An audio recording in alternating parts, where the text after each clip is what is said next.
Okay, so what's up? My name is Ralph, and I'm the Dungeon Master for this campaign, which is called The Adventurers of Bluestone. So right now, I'm recording this after we have finished the first season, and we are taking a small break after I finish editing all the episodes and publishing them, and then we will continue with season 2. I get a better mic about halfway, no, not halfway, like after the first couple episodes, and it sounds tremendously better. I was using my webcam's mic beforehand, so if I sound bad in this, then that's why. First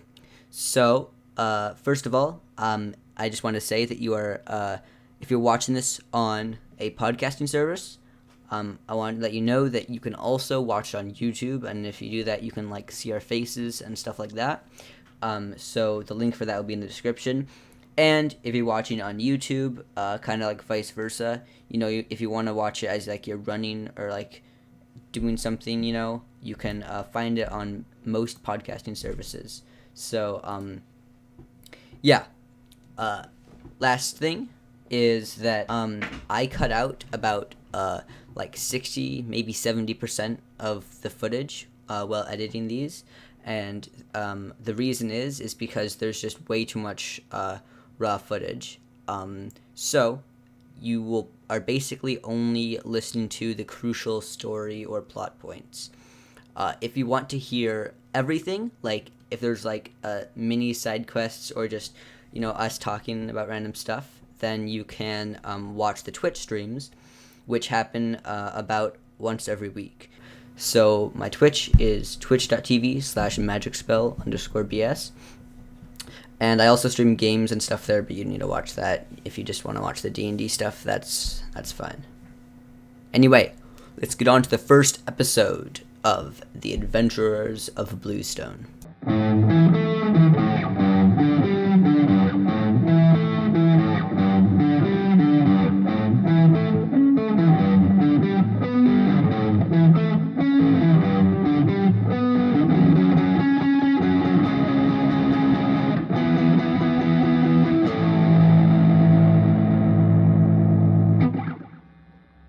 Wait, say your real name and your character name and all that stuff.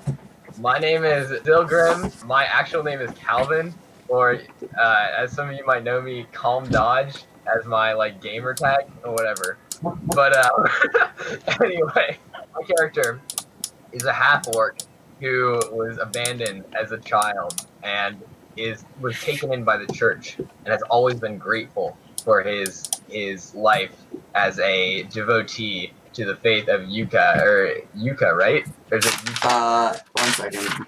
Iku. I-K-U. Iku. And you're a paladin, right? Yeah. Yes, and he is a paladin. Alright. Brian. Alright, so my character is a halfling monk. His name is Ebroin. And I follow the same church as Calvin, or Zilgrim, represent.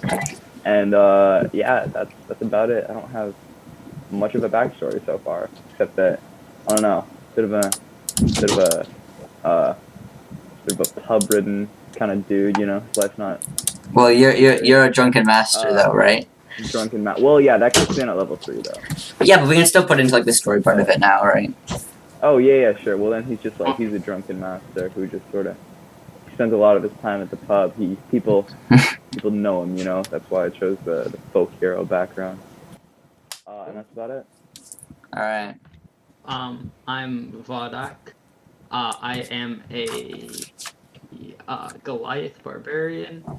I was a farmer, and then something really bad happened. So I'm now trying to kill a bunch of people.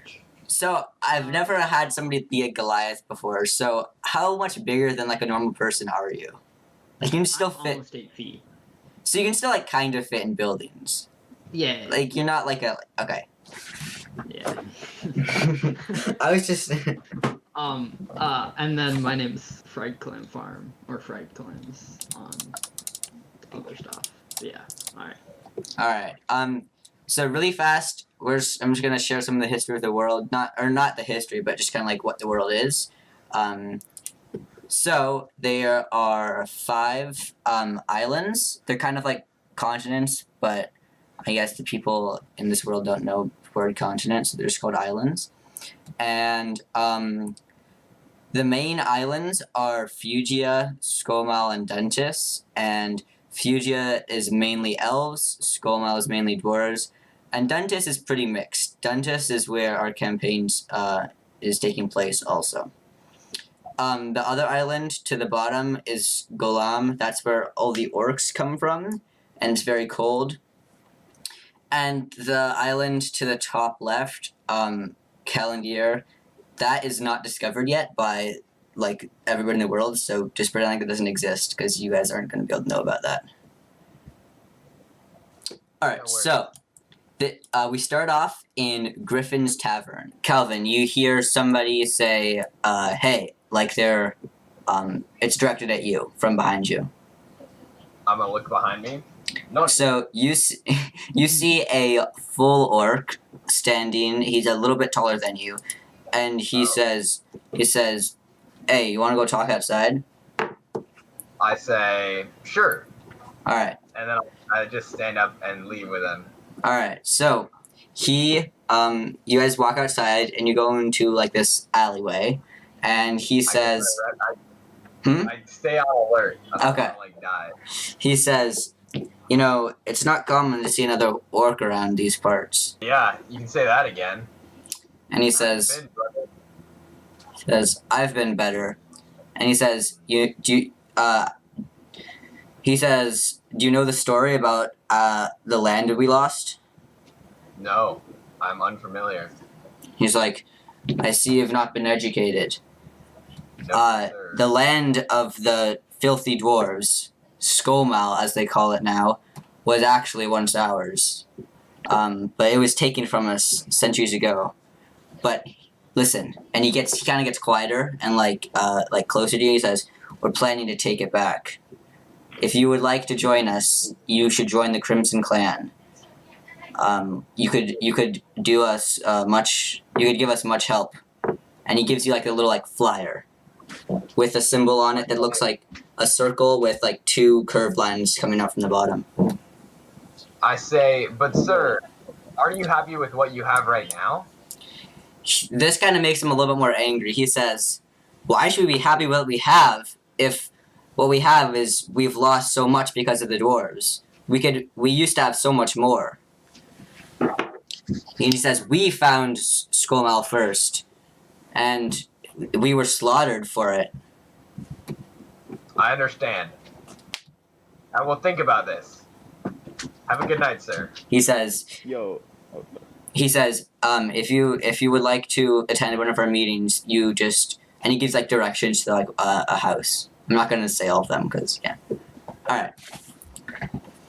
Understood. Thank you, sir. Okay. Ryan, were you gonna say something? All right. So I feel like maybe like Ben and I, if like you're just talking to Calvin and it's like something that Ben and I wouldn't know, like maybe we should like, I don't know, turn our computer audios off so that we don't like.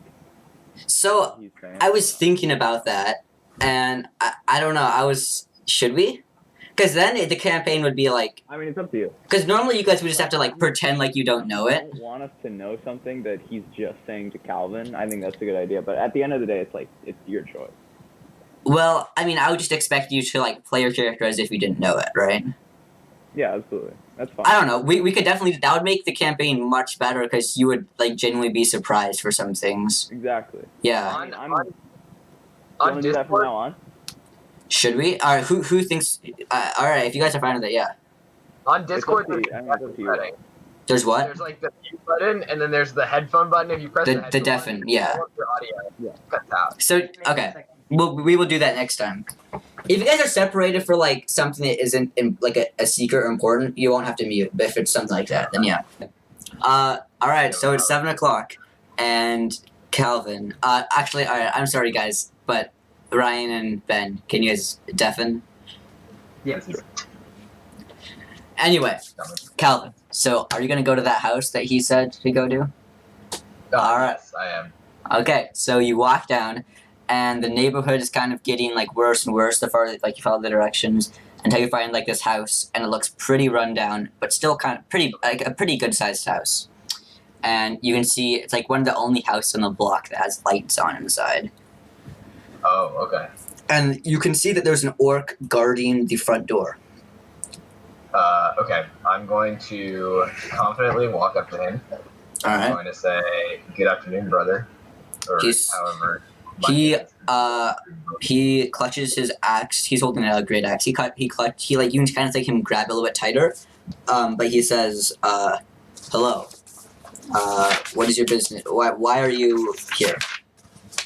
I'm gonna say I have an invitation from one of your comrades who pointed me to this location, and I'm gonna bring out the flyer and show him. He looks at the flyer and he says, you kind of see him like kind of considering it. By the way, the guy who told you his name was Uram. Oram sent me, or Oram, or He's like he goes like you can kind of assume that he might be treating you a little bit differently because you're a half orc and not a full orc. Yeah. But he lets you in, and Okay. you open the door, and you can see that there's a lot of candles, like the light everywhere, and there's maybe like 5 to 7 orcs in the room, and you see in the back of the room there's something covered with like a big thing covered with a big piece of cloth, and Yeah, like a table or like a. you don't know what it is. It's it's in the corner though, and you see. And everybody's kind of like talking, kind of like, and a lot of people don't really know entirely why they're there, but some of them do. They're kind of just like, like what's going on here and stuff. And then there's like 2 stories, and Uram, the person who invited you, walks down the stairs, and he says, "Brothers and sisters, tonight is the night that we begin to take back what's ours. The dwarves will infect our cities no longer." And he walks over to whatever was hidden, and he pulls open the cloth, and you see about 10 barrels, and there's a skull painted on each barrel. Oh. And he says, "First stop, The Dwarven Embassy. all the dwarves go like, yeah, and they're like, they get some torches and they go out into the night, and you can see that they have like a carriage from horses, and they start piling up the barrels into there. What do you do? Okay. I guess I go along with them. I'm not planning on doing anything, but I'm gonna stay back. What are they gonna like start like riding in the carriage, or are they just gonna walk, or what's the? So some of them are in the carriage, but can't fit all of them, and everybody else is kind of walking. The carriage is mainly for the barrels, not like for the people. Okay. Yeah. So I'm just gonna keep walking with them. I'm not making any decision about what I'm gonna do. I'm just gonna follow them. Right. Okay. But like with them, I'm not gonna be like creeping. Right. Yeah. So, by now it's basically complete darkness, and you walk up to the building that you know as like the Dwarven ambassador place, where all the dwarves from Skullbound, like the government dwarves, can like seek refuge, like be there and like be safe. And you see the orcs. Oram says, "All right, start piling the gunpowder," and the orcs start taking barrels and putting them around the house. Do you help them? Okay. I'm just gonna watch. Really, I don't have a preference. Well, how close is it to like the church? Because that's where my line. Oh, it's pretty far away. It's like on the other side of town. Okay. So yeah, I'm just gonna watch. I'm not gonna help. I'm just gonna watch them. What's your what's it called? Alignment. Yeah. I'm lawful good. Okay. So. But I mean, I'm kind of like I don't really care what happens in politics and like. Okay. Other Yeah. people. Like I try and take a neutral perspective. Yeah. No, I wasn't. Are there dwarves in the embassy? Yeah, there's lights on inside. Oh, okay. I don't know here because if I go in, then I'm faced with fighting these guys and not vibing with them. But at the same time, I don't want them to get hurt. It's 100% your choice. Yeah, I know. This is just what's probably going through my character's head. I am going to I'm going to choose to just walk away. Walk away. All right. Walk So you walk away, and as you're walking away, he sees you and he's like, "Hey, what are you doing? We're not finished yet." I say I'm sorry. I cannot stand here and watch these innocent lives be lost. They're not even fighting. He scoffs and he says, "Innocent? You're so ignorant about this. More people have died at their hands than any soldier." And he's a coward, and then he turns away and walks But it was back. not them who killed many. It is their. I assume. Wait, when is this in the time frame? Did this happen? Did like the dwarves just take over the land, or was this like a long time ago? It was a pretty good while back, but the thing is like a lot of the dwarves nowadays they still say that the dwarves found it first, and a lot of them, like the higher up ones, they kind of know the true history, but they're kind of still saying like, this is dwarven land. Like for Skomal, this is dwarven land. We discovered this land, you know. Yeah. And okay. also, So, like the people in Skomal specifically are very like mean to orcs in general. Yeah. Okay, so what I think I'm gonna do is I'm going to go and I am going to, because we are not. Have like dwarves in the embassy been harassing like anybody, like any of the orcs, or is it like more of like something that has happened and they don't treat like orcs well in Skullmow, but in here? Well, you have to remember, like the people from the embassy are also in Skomal. I would say that a lot, a lot of them do, but there's some that don't. Okay. Wait, are we in? No, we're not. We're in Duntus, right? Yeah, you're in Duntus. Okay. So, okay, I am going to say, yeah, I'm just gonna,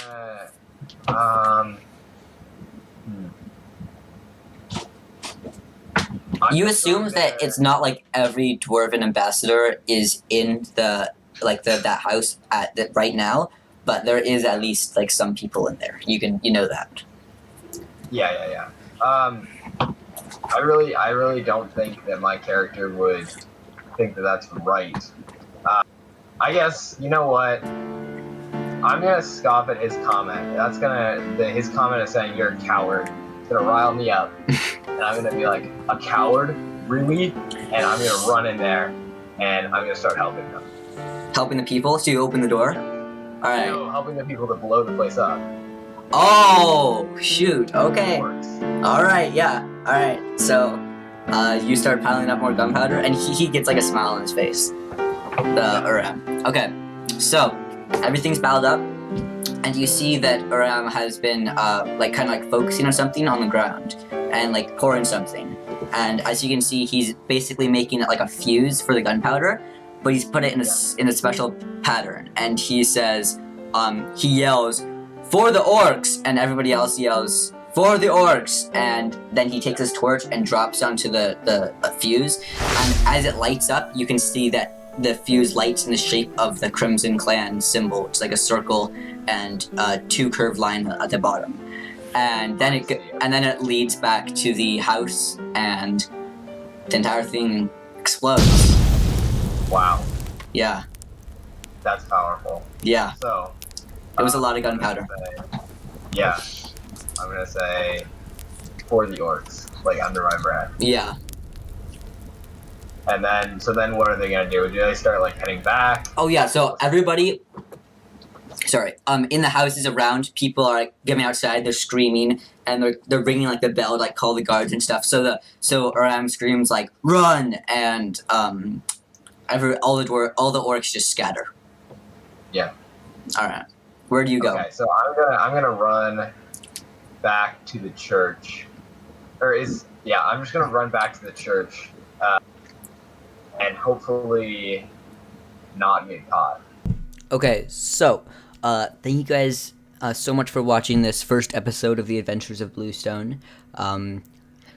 And remember that you can watch my Twitch, link in the description, if you want to see it live and see everything that happens. Also, you can watch the YouTube, which is you can see our faces and stuff. And you can watch the podcast version so just audio. All the links are in the description for everything. So yeah, have a nice day. 3, 4.